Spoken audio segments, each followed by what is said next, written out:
नमस्कार दोस्तों, आपका स्वागत है आपके अपने चैनल जिया स्टोरी टेलिंग में। तो दोस्तों, सबसे पहले तो मैं आपको तहे दिल से धन्यवाद करना चाहूंगी जो आप मेरी वीडियोस को इतना सारा प्यार दे रहे हैं। मैं आशा करती हूँ कि आने वाले समय में भी आप इसी तरह मेरी वीडियो को पसंद करेंगे।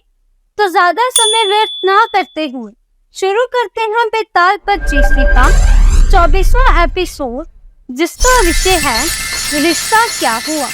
तो चलो चलते हैं कहानियों की दुनिया में।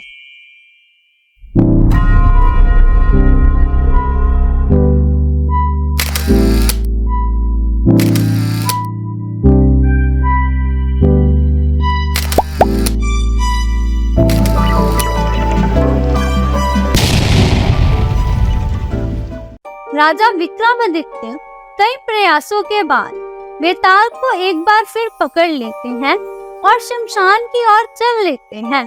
हर बार की तरह इस बार भी बेताल नई कहानी सुनाना शुरू करता है। बेताल कहता है, बहुत समय पहले की बात है। एक राज्य पर मांडलिक नाम के राजा का शासन था। उसकी एक सुंदर पत्नी और लड़की थी। राजा की पत्नी का नाम चंडवती और बेटी का नाम लावण्यवती था।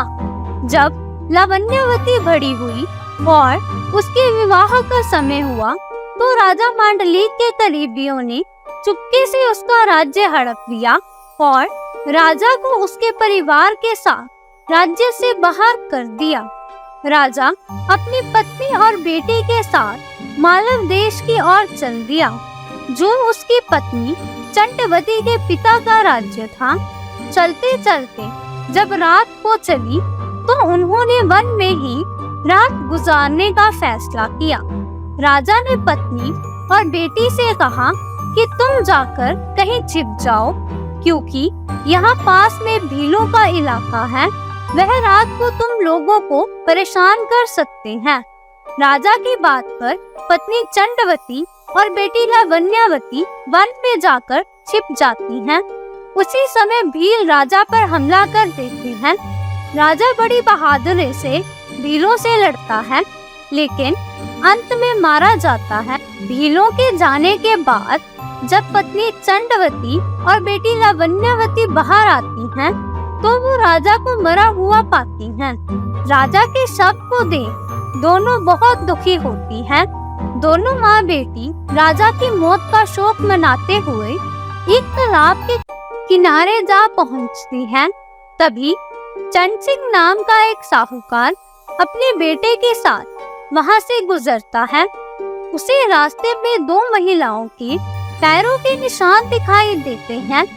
यह देखकर साहूकार ने अपने बेटे से कहा, अगर ये स्त्रियां मिल जाएं, तो जिससे चाहो तुम शादी कर लेना। पिता की यह बात सुनकर बेटा कहता है, पिताजी, छोटे पैर वाली उम्र में भी छोटी होगी, इसीलिए मैं छोटे पैर वाली से ही शादी करूंगा। आप बड़े पैर वाली से शादी कर लेना। साहूकार की शादी करने की इच्छा नहीं थी, लेकिन बेटे के बार बार जोर देने पर वह राजी हो जाता है। वो दोनों उत्सुकता से उन पैरों के निशान वाली महिलाओं को ढूंढने में जुट जाते हैं। दोनों जब स्त्रियों को ढूंढते ढूंढते तालाब के पास पहुंचते हैं, तो उन्हें वो सुंदर स्त्रियां दिखाई देती हैं। साहूकार आगे बढ़कर स्त्रियों से उनका परिचय पूछता है, तो रानी चंडवती सारी आप बीती साहूकार को बता देती है। रानी की कहानी सुनकर साहूकार दोनों स्त्रियों को सहारा देने के लिए अपने घर ले आता है। संयोग से रानी चंडवती के पैर छोटे और बेटी लावण्यवती के पैर बड़े थे, इसीलिए साहूकार का बेटा रानी चंडवती से और साहूकार बेटी लावण्यवती से शादी कर लेता है। उन दोनों की आगे चलकर कई संतान पैदा होती हैं। बेताल पूछता है, बता विक्रम, अब इन दोनों की संतानों का आपस में रिश्ता क्या होगा? इस सवाल से विक्रम भी सोच में पड़ जाता है। लाख सोचने के बाद भी उसे सही जवाब नहीं सूझता, इसीलिए वह चुपचाप आगे बढ़ता रहता है। ये देखकर बेताल कहता है, राजन, अगर तुम्हें इसका जवाब नहीं पता तो परेशान होने की जरूरत नहीं है। मैं तुम्हारे पराक्रम और धीरज से बहुत खुश हूँ। मैं इस मुर्दे से निकल जाता हूँ और तुम इस मुर्दे को अपने वादे के अनुसार योगी के पास ले जा सकते हो।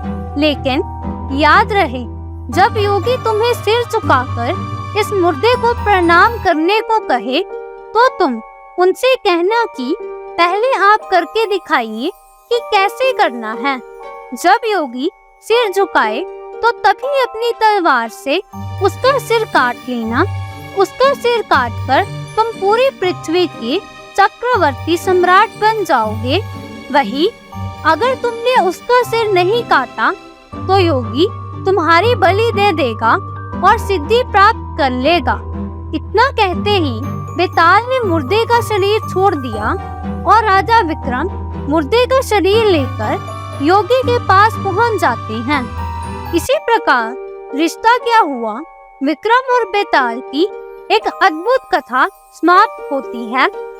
तो दोस्तों, हमें इस कहानी से यह सीख मिलती है कि बिना तर्क को जाने किसी भी फैसले को नहीं लेना चाहिए। इससे आगे चलकर परेशानी हो सकती है। तो दोस्तों, मैं आशा करती हूँ आपको ये कहानी पसंद आएगी। वीडियो अच्छी लगे तो लाइक करना, चैनल को सब्सक्राइब करना और अपने दोस्तों और रिश्तेदारों के साथ शेयर करना। तो मिलते हैं अगली वीडियो में। तब तक के लिए नमस्कार, आदाब, सत श्री अकाल, गुड बाय। जय जवान जय किसान।